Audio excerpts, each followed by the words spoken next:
Ketika Indonesia wabah ini sudah mulai merebak di Indonesia, banyak negara-negara yang lain seperti Tiongkok ini malah menyudutkan Indonesia bahwa corona ini ada virus baru kasus baru yang sudah dibawa ke Cina itu. Ini aneh sih sebenarnya gitu.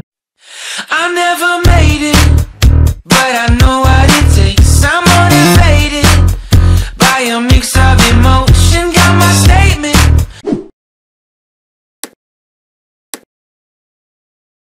Assalamualaikum warahmatullahi wabarakatuh. Selamat datang di channel YouTube Imaba Jabodetabek Official. Di video perdana kali ini kita akan membahas tentang isu terhangat, yaitu virus corona atau COVID-19. Awalnya virus ini berawal dari kota Wuhan, Tiongkok atau Cina. Namun dengan seiring berjalannya waktu, virus ini merebah ke seluruh dunia, mulai dari Eropa, Amerika, Afrika, hingga Indonesia sendiri. Dan virus ini berdampak terhadap ekonomi, kegiatan, dan kebijakan di pemerintahan, khususnya Indonesia. Oleh karenanya hadir narsum kita di studio, Saudara Matin SE. Dia adalah pakar ekonom dari Imaba Jabodetabek. Selamat datang bro, kita selamat corona ya. Selamat datang. Bagaimana kabarnya? Baik? Alhamdulillah. Menyikapi isu corona yang baru-baru ini nih, bagaimana komentar Anda? Jadi terkait corona nih. Iya. Seperti yang sudah disampaikan oleh presenter barusan bahwa virus corona ini berawal dari Wuhan dan merebak ke daerah Asia dan sekitarnya hingga beberapa benua. Gitu. Akhirnya sampailah ini ke Indonesia dengan beberapa kebijakan yang sudah diambil pemerintah. Namun meskipun hal ini terkesan lambat, bukan terkesan lambat sih, tapi memang lambat. Kenapa? Karena sejak virus ini diumumkan sudah mulai merebak di daerah Tiongkok sana, Indonesia belum ngapa-ngapain. Indonesia pemerintah pusatnya ya. Namun malah Pemda daerah sendiri seperti Jakarta, Jawa Barat hingga Jawa Tengah sudah beberapa kali menyampaikan melalui sosial media. Apakah pemerintahan kita terkesan lambat dengan adanya virus yang sudah menyebabkan? Jelas. Kenapa lambat gitu? Seperti yang kita ketahui beberapa hari belakang ini, sejak diumumkan ada pasien yang terdampak terkena virus corona di daerah Depok. Apa yang terjadi setelahnya? Di 2 orang itu ya. Setelahnya seluruh Jakarta, warga Jakarta, masyarakat umumnya dan sekitarnya lebih malah panik buying. Semuanya membeli yang ada di supermarket hingga diborong semua. Itu bagi orang-orang kaya. Bagi orang-orang miskin, mereka cuma bisa melihat tanpa bisa membeli. Baru-baru ini nih yang terkena positif corona 368, ini sumber dari RI ya, dari Indonesia, yang meninggal 36, yang sembuh 17. Bagaimana langkah-langkah kebijakan pemerintah menanggulangi akan hal itu? Sejauh ini kebijakan yang sudah diambil oleh pemerintah adalah seperti yang disampaikan oleh Bapak Presiden kita, Bapak Jokowi, kerja di rumah, sekolah dari rumah, ibadah di rumah. Nah, sejauh ini banyak perusahaan yang sudah melakukan work from home.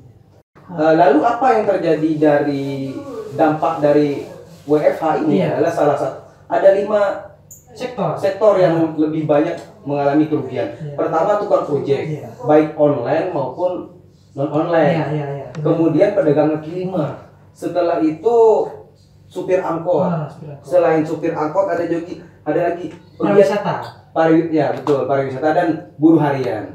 Itu malah sangat merugikan ya, karena mereka berpendapatan dari penghasilan. Ketika melihat negara-negara lain, sebut saja misalnya Malaysia yang baru-baru ini lockdown, Italia, Denmark, apakah kebijakan yang dilakukan oleh pemerintah saat ini dinilai tepat atau seperti apa menurut pendapat Anda? Sejauh pengamatan saya, apa yang sudah diambil pemerintah saat ini, selain memikirkan sektor ekonomi Indonesia, banyaklah yang dipikirkan. Untuk melakukan lockdown, harus ada beberapa anggaran yang harus dilihat.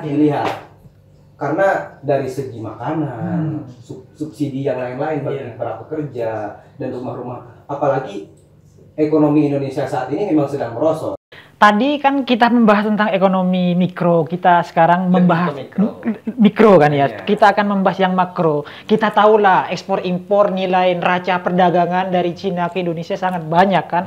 Otomatis non migas aja 30% lebih. Betul. Bagaimana itu menanggulangi hal itu Indonesia khususnya agar tidak rugi perdagangannya mengurang dari Cina ke Indonesia? Bagaimana melihat hal ini?